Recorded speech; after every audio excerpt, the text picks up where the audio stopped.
¿Qué sentimiento tengo yo? ¿Qué sentir, qué afecto tengo yo con las debilidades de los hermanos de la iglesia? Pablo decía, ¿quién enferma y yo no enfermo? ¿Qué atención tengo por los hermanos de la iglesia? ¿Qué preocupación tengo por la edificación de las hermanas o de los hermanos? Estoy orando por alguno o algunos hermanos que están debilitados en la fe. Estoy preocupándome por ellos, llamándoles tal vez, buscándoles. ¿Cuál es mi involucramiento personal en la obra de Dios? Todos estamos llamados a tener ese involucramiento. Y es parte de lo que tenemos que aprender cuando abrimos la carta de Tito y nos damos cuenta cuántas cosas Pablo le encomendó a Tito en esa carta. Cuando aprendemos un poquito de quién fue Tito y cómo él se movía en medio de la obra. Capítulo 7 de 2 de Corintios. Ya habíamos avanzado sobre este versículo, lo vemos nuevamente. Versículo 6 dice, pero Dios, que consuela a los humildes, nos consoló con la venida de Tito. Verso 7 del capítulo 7. Y no solo con su venida, sino también con la consolación con que él había sido consolado en cuanto a vosotros, haciéndolo saber vuestro gran afecto, vuestro llanto, vuestra solicitud por mí, de manera que me regocijé aún más. Porque aunque os contristé con la carta, no me pesa, aunque entonces lo lamenté, porque veo que aquella carta, aunque por algún tiempo os contristó, ahora me gozo, no porque hayáis sido contristados, sino porque fuisteis contristados para arrepentimiento, porque habéis sido contristados según Dios, para que ninguna pérdida padecieseis por nuestra parte. Cuando Pablo salió de Troas, dispuesto a encontrarse con Tito, camino a Macedonia, en Macedonia, Tito ya había salido de Corinto, había subido, dijo, tengo que encontrarme con Pablo en Troas, pero voy tarde. ¿Ah? Y se encontraron en Macedonia. Ahí se encontraron. Entonces escribe esto Pablo. Y dice que Dios lo consoló a él con la venida de Tito. Es decir, era tal la angustia, el peso, la preocupación que Pablo tenía por esta iglesia, que escribe que realmente Dios lo consoló a él al escuchar las buenas noticias que traía Tito con él. Claro, Tito había terminado su trabajo, que Pablo le había encomendado en la iglesia. Seguramente había reprendido a muchos, seguramente había ordenado a otros, seguramente le había enseñado a otros. Pero sin duda que Tito trabajó arduamente para corregir los problemas que habían en la iglesia. Y cuando se encuentra con Pablo, le cuenta y le dice a Pablo, tranquilo, los problemas en la iglesia de Corinto están en vías de solución. Muchos de ellos están solucionados y otros están en buen camino. La iglesia está funcionando como tú deseas que esté funcionando. Entonces Pablo sintió así en su corazón un alivio. Es decir, fíjense que esta carta Pablo muestra mucho su corazón. ¿No? Alguna vez un hermano me dijo que si alguien quería aprender a ser siervo del Señor, leyera 2 de Corintios. Porque 2 de Corintios, Pablo, a diferencia de todas sus otras cartas, se dedica a mostrar sus afectos más sinceros por la obra de Dios en esta carta. Y dice que él, lo muestra en este versículo, que él fue consolado. Es decir, él realmente tenía una angustia en su ser por lo que pasara en esa iglesia. Y dice Tito que él fue consolado dice Pablo que él fue consolado cuando Tito le decía, haciéndonos saber vuestro gran afecto. Es decir, cuando un hermano o un grupo de hermanos no anda por buen camino, una de las cosas que se pierden inmediatamente es el afecto, el cariño por los hermanos que los lideran. ¿Ah? Y empiezan a estar en disconformidad con ellos y empiezan a encontrarle más cosas malas que buenas y empiezan a hablar de ellos, empiezan a no querer verlos, a esquivarlos un poco. Y Pablo había sentido eso. Se sentía rechazado por la iglesia de Corinto. Y cuando Tito le muestra la evidencia de que esta iglesia estaba retornando a su buen camino, la evidencia que muestra Tito le dice: Tito me hizo saber nuestro gran afecto, vuestro llanto. Lloraron en la iglesia. Los hermanos que estaban mal, lloraron. Vuestra solicitud por mí, dice Pablo. Es decir, los hermanos en Corinto, después de todo el trabajo que hizo Tito,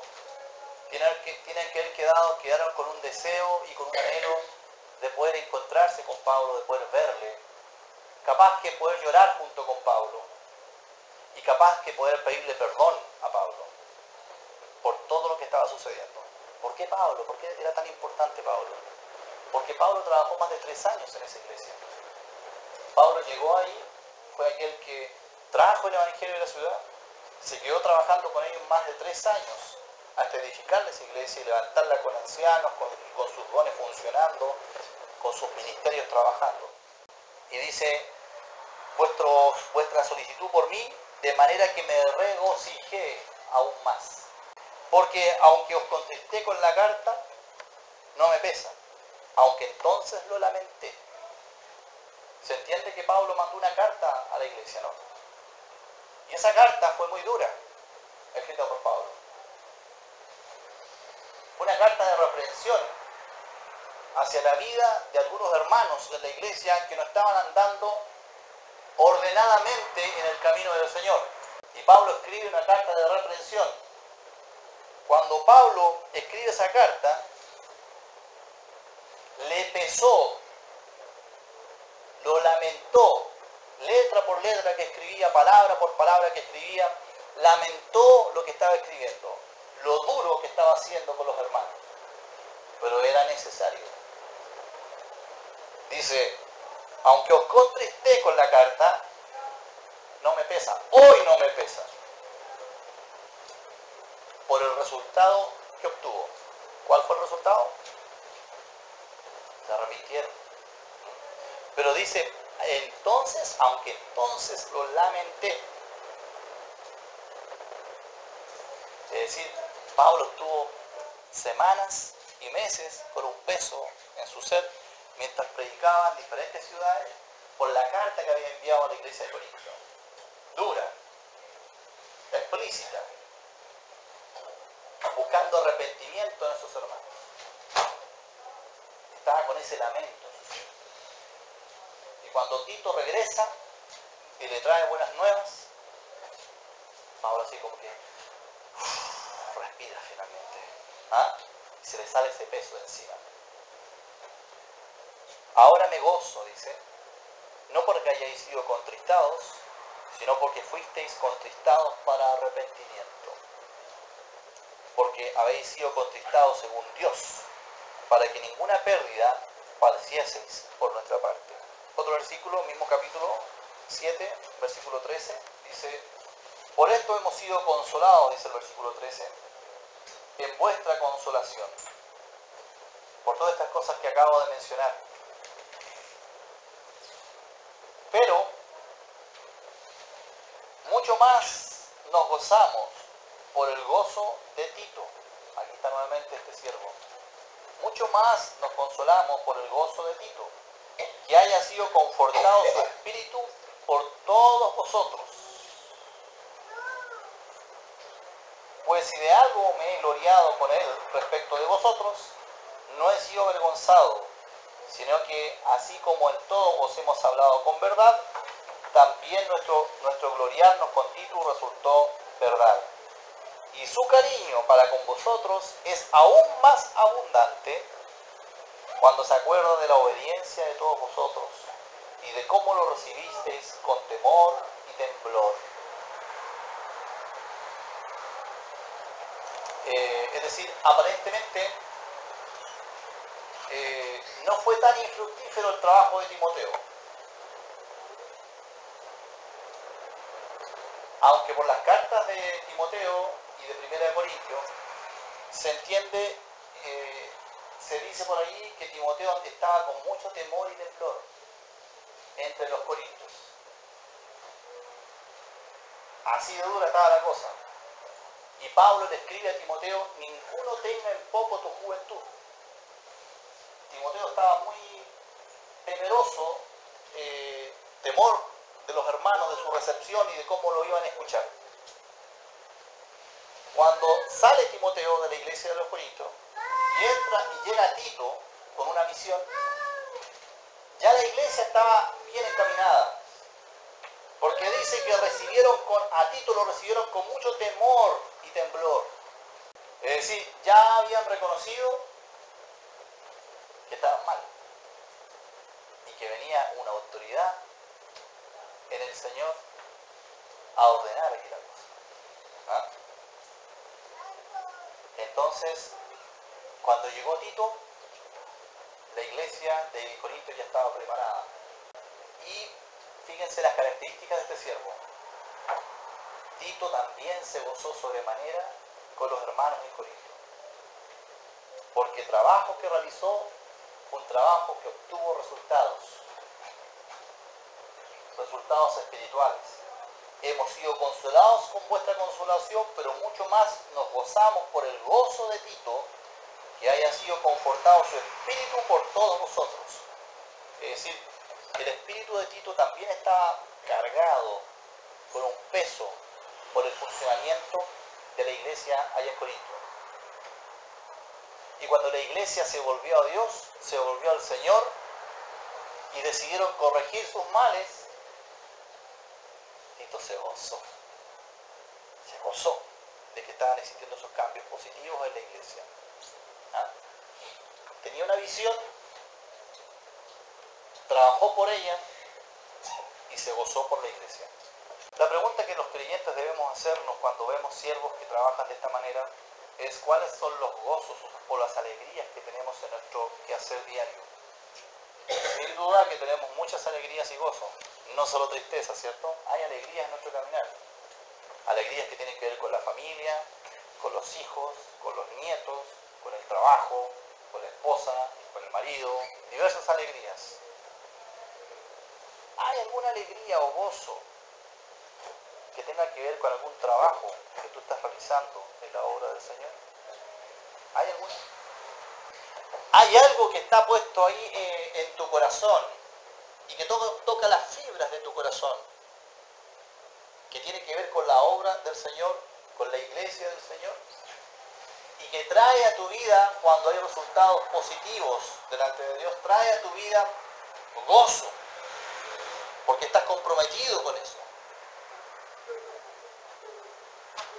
Tito tenía eso, y Pablo se gozaba con eso. Se gozaba de ver que había un siervo de Dios que tenía el mismo nivel de compromiso que tenía él. Por eso es que le encomendó estas misiones tan delicadas. Y dice el versículo 15: y su cariño